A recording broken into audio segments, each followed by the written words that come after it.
Assalamualaikum warahmatullahi wabarakatuh. Halo anak-anak kelas 8 yang sangat ibu banggakan. Bertemu lagi di video pembelajaran IPA.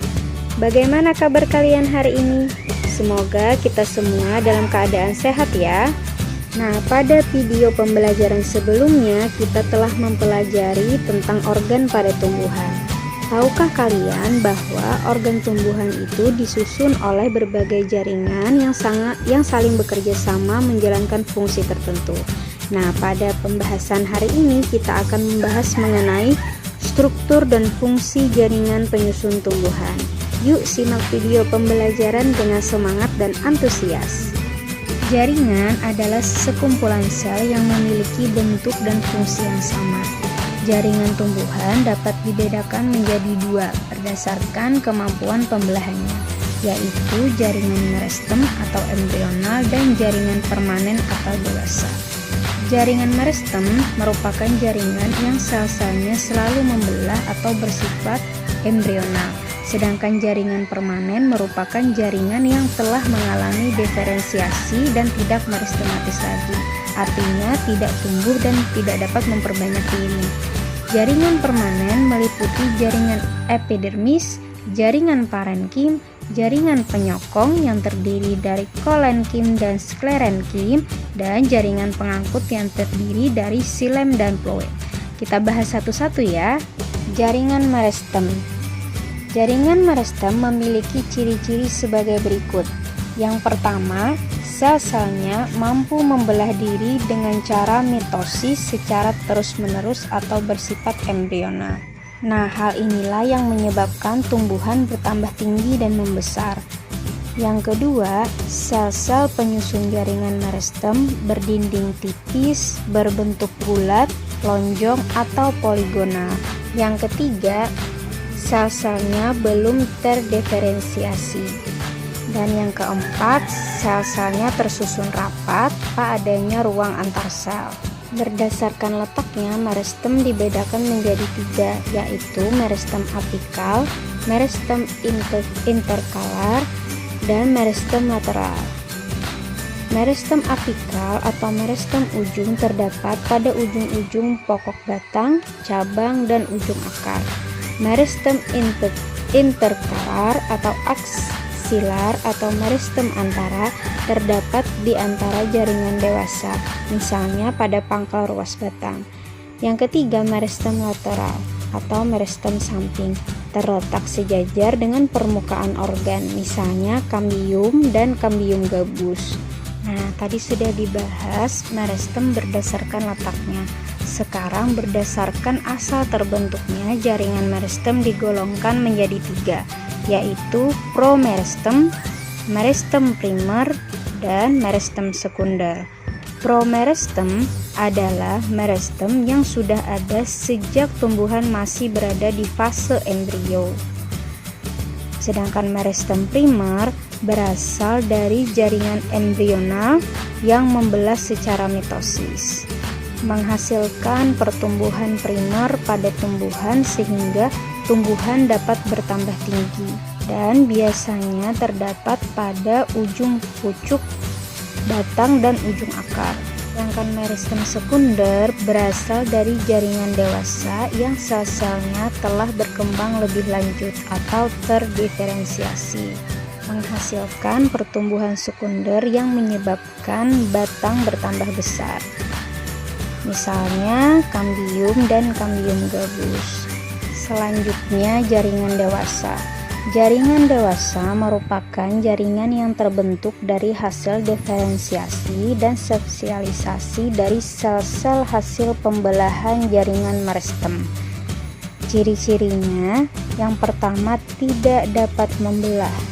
Yang kedua, bentuknya permanen, rongga sel besar, dinding sel sudah mengalami penebalan. Yang ketiga, telah mengalami diferensiasi. Jaringan dewasa terdiri dari yang pertama, jaringan epidermis. Jaringan epidermis berfungsi menutupi dan melindungi jaringan yang ada di bawahnya. Jaringan ini terdiri atas selapis sel hidup yang berbentuk persegi panjang, tersusun rapat tanpa ruang antar sel dan tidak berklorofil. Modifikasi sesuai letak dan fungsi. Kedua, jaringan parenkim atau disebut juga dengan jaringan dasar. Jaringan ini berfungsi menyimpan cadangan makanan dan air oleh tubuh tumbuhan. Terdiri atas sel-sel yang berukuran besar dan tipis. Terdiri atas sel-sel hidup yang umumnya berbentuk segi enam, memiliki banyak vakuola dan memiliki ruang antar sel yang banyak sehingga susunannya kurang rapat. Yang ketiga, jaringan penguat atau stereon. Jaringan ini berfungsi memperkuat atau menyokong tubuh tumbuhan sehingga dapat berdiri tegak. Jaringan penguat terdiri dari dua, yaitu jaringan kolenkim dan jaringan sklerenkim. Jaringan kolenkim berperan penting sebagai jaringan penguat terutama pada organ-organ tumbuhan yang masih aktif mengadakan pertumbuhan dan perkembangan. Jaringan ini tersusun atas sel-sel hidup dan bentuknya memanjang serta umumnya memiliki dinding dengan penebalan yang tidak teratur. Selanjutnya, jaringan sklerenkim. Jaringan sklerenkim merupakan jaringan penguat dengan dinding sekunder yang tebal karena mengandung zat lignin. Jaringan ini hanya dijumpai pada organ tumbuhan yang tidak lagi mengadakan pertumbuhan dan perkembangan. Jaringan ini terdiri atas serabut sklerenkim atau serat sklerenkim dan skleret atau sel batu. Serabut sklerenkim memiliki bentuk panjang, ramping, dan terdapat dalam bentuk untaian atau lingkaran. Sementara skleret berukuran lebih pendek dan memiliki bentuk yang tidak beratur. Yang keempat, jaringan pengangkut. Jaringan pengangkut pada tumbuhan dibedakan menjadi dua, yaitu floem dan xilem. Floem berfungsi mengangkut dan mengedarkan zat makanan hasil fotosintesis dari daun ke seluruh bagian tumbuhan. Yang kedua, xilem. Xilem berfungsi mengangkut air dan zat-zat mineral atau zat hara dari akar ke daun. Struktur dan fungsi jaringan pada akar. Pada ujung akar terdapat jaringan meristem yang sel-selnya selalu membelah. Ujung jaringan meristem ini dilindungi oleh tudung akar atau yang disebut dengan kaliptra. Nah, kaliptra ini yang berfungsi untuk melindungi sel-sel akar dari kerusakan akibat pertumbuhan akar menembus tanah. Nah, selain jaringan meristem, terdapat juga jaringan dewasa yang terdiri dari epidermis.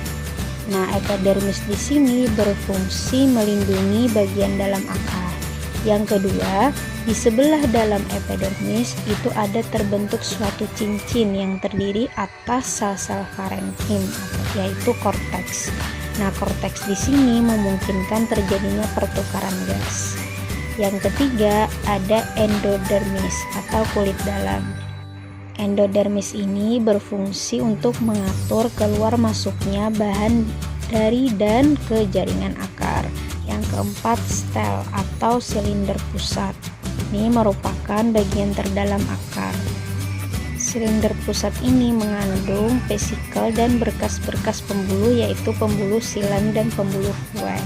Struktur dan fungsi jaringan pada batang. Perhatikan penampang melintang batang, dikotil dan monokotil. Jaringan pada batang terdiri dari epidermis yang berfungsi sebagai pelindung batang dari kekeringan. Kemudian ada korteks, memungkinkan terjadinya pertukaran gas, ada endodermis, dan ada stel atau silinder pusat.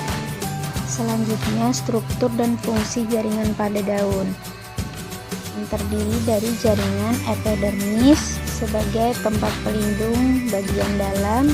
Kemudian ada mesofil. Mesofil ini terletak di bawah epidermis dan dibagi menjadi dua, yaitu ada mesofil palisade atau jaringan pagar. Bentuk selnya panjang dan tersusun rapat seperti pagar, mengandung banyak klorofil sehingga menjadi tempat utama terjadinya fotosintesis. Yang kedua ada mesofil spons atau jaringan bunga karang. Bentuk selnya hampir bulat, tidak rapat dan mengandung sedikit klorofil. Selanjutnya yang ketiga ada jaringan pengangkut. Jaringan pengangkut pada daun terletak di tulang daun, tulang cabang daun, dan urat daun. Nah, demikianlah video pembelajaran kali ini. Semoga bermanfaat ya. Terima kasih. Wassalamualaikum warahmatullahi wabarakatuh.